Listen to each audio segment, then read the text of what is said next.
Hey guys, I welcome you all to this channel. Today I'm gonna talk about an interesting topic, and that is South American horse breeds.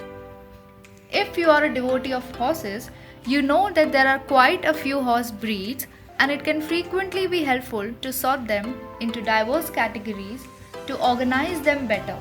Sometimes it's easier to sort them by height or speed, but this time we will be sorting them by region.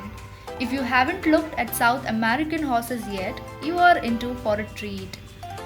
As we go over each breed, we will show you a picture of what it looks like along with some in-depth information so you can know a little more about it to see if it would be correct for your stable. So the first one is Brazilian Sport Horse. The Brazilian Sport Horse is a moderately new breed that breeders created in 1970s. Despite its youth, it's already competed in Olympic Games. It's a high-patient horse recognized for its liveliness and power. It stands about 16 hands tall. One hand is 4 inches, so it's taller than many other breeds. It's an energetic, quiet and willing breed that many owners review favorably. About 50 of these horses are exported to the United States each year. Second is CAMPEIRO horse. The CAMPEIRO horse may be the descendants of Santa Catarina Island's lost horses and may also be offspring of Spanish horses they brought during expeditions and formed a feral population in the area encompassing Rio Grande, the Paraná Plains and the Araucaria forests. It's a smaller sized horse standing about 14 hands tall and weighing about 950 pounds. The island inhabitants let these horses become feral and their population grew to large amounts. Currently, it's a familiar breed available in grey, chestnut and the bay. The CAMPEIRO horse initiated from Spanish and Portuguese stock that was brought to Brazil by Captain Alvares Nunes in the 1540s. The horses were not discovered until 1728 when another expedition stumbled upon them.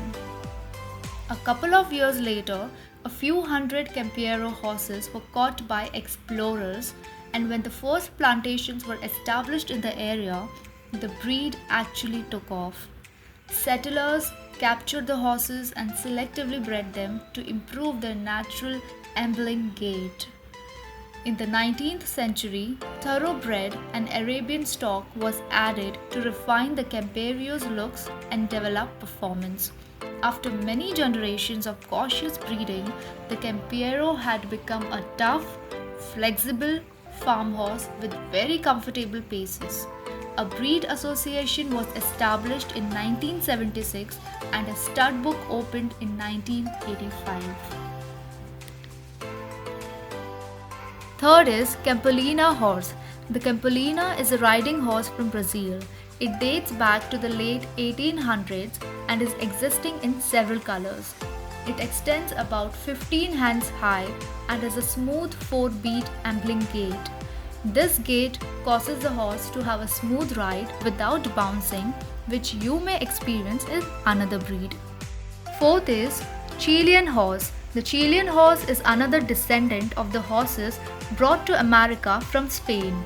It's the oldest horse in the South American registry, and owners generally use it for ranching. Yet, they also used it as a military horse due to its bravery on the battlefield. It's a strong horse that is unaffected by disease and heals fast. It generally stands between 13 and 14 hands tall and is available in several colors. Fifth is CRIOLLO horse. CRIOLLO, horse breed of Argentina, Brazil and other South American countries, used as a stock and riding horse. The breed was developed from horses that had been imported from Spain and allowed to run wild in Argentina for 300 years. In 1920, a herd of wild horses were assembled and a breeding program was initiated. Selective breeding has added style and refinement to the very hardy CRIOLLOs. The size is small, from 13.2 to 14.3 hands, about 54 to 59 inches, or you can say 137 to 150 centimeters tall. Most colors are found, but dun, palomino and sorrel are ideal. So guys, that's it for the day.